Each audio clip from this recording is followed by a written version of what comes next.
Wealth manager St. James's Place posts a fall in full-year operating profit after the pace of inflows of client cash slowed.The figuresSt. James's Place reported operating profit of £952 million, a fall from the £1 billion posted in 2018.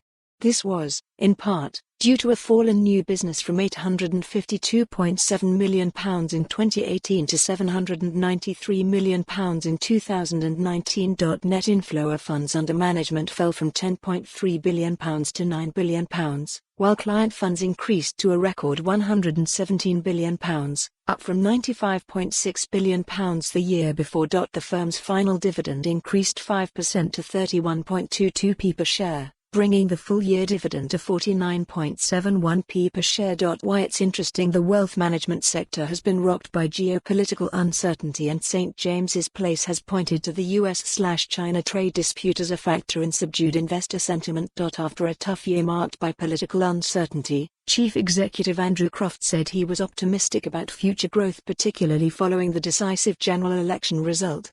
This has consequently resulted in an increase in activity across the business, with new investments seeing a return to good growth in the early part of 2020, he said. Shares are down 3.18%. Sign up to City A.M.'s Midday update newsletter, delivered to your inbox every lunchtime. What St. James's Place said. Chief Executive Andrew Croft said, "Last year was challenging for the UK wealth management sector, with investor sentiment being impacted by uncertain macroeconomic indicators, the US/China trade dispute, and the domestic political environment.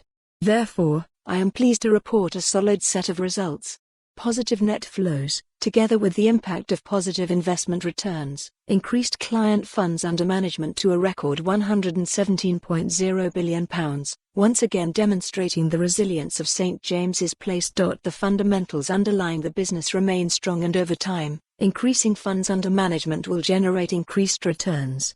However, in the short term, our profit has been impacted by the more modest gross flows relative to the planned investment in the business for future growth. Get the news as it happens by following City A.M on Twitter. For more on this story, visit the news article link.